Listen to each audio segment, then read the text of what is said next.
আসসালামু আলাইকুম। প্রিয় দর্শক, আপনারা জানেন যে বিএনপির চেয়ারপারসন খালেদা জিয়া উনি খুবই অসুস্থ। তো এই অসুস্থতায় এখন ওনার ছেলে তারেক রহমান সব দেশে এখন আসতেছে না কেন, এই ব্যাপারে বেশ কানাঘুষা এবং অনেকের মনও খারাপ হয়েছে। এক একজন এক এক কথা বলছে। আবার তারেক জিয়া সাহেব ওনার ভেরিফাইড ফেসবুক পেজে উনি বলছেন যে ওনার দেশে আসার সিদ্ধান্ত ওনার একার নয়। তো এই সমস্ত হ্যাপান নিয়ে প্রেস সচিব একটা মন্তব্য করছে।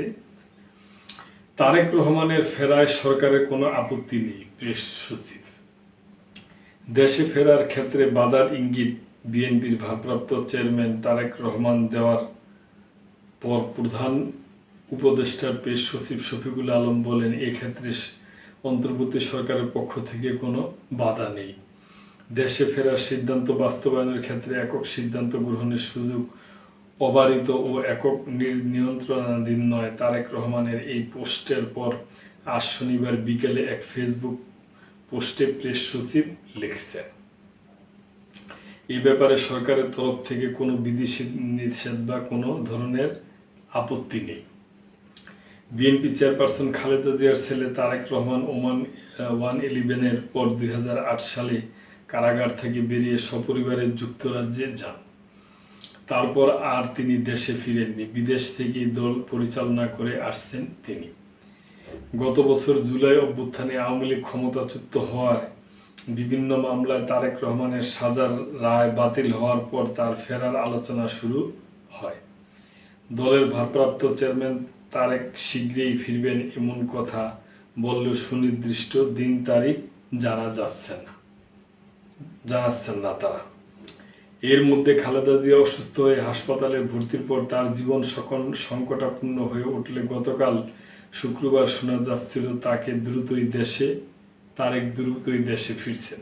কিন্তু বাংলাদেশ সময় আজ সকাল 9:15টার দিকে লন্ডন থেকে নিজের ভেরিফাইড ফেসবুক পেজে একটি পোস্ট দেন তারেক রহমান। সেখানে তিনি লিখছেন, ইমন সংকটাপন্নে মায়ের স্নেহ স্পর্শ পাবার তীব্র আকাঙ্ক্ষা যে কোনো সন্তানের মতো আমারও রয়েছে, কিন্তু অন্য আর সবার মতো এটা বাস্তবায়নের ক্ষেত্রে আমার একক সিদ্ধান্ত গ্রহণের সুযোগ অবারিত ও একক নিয়ন্ত্রণাধীন নয়। বাধা কোত্থেকে পোস্টে তা স্পষ্ট না করে তিনি লেখেন, স্পর্শকাতর বিষয়টি বিস্তারিত বর্ণনার অবকাশও সীমিত। রাজনৈতিক বাস্তবতার এই পরিস্থিতি প্রত্যাশিত পর্যায়ে উপনীত হওয়া মাত্রই স্বদেশ প্রত্যাবর্তনে আমার সুদীর্ঘ প্রতীক্ষার অবসান ঘটবে বলে আমাদের পরিবার আশাবাদী।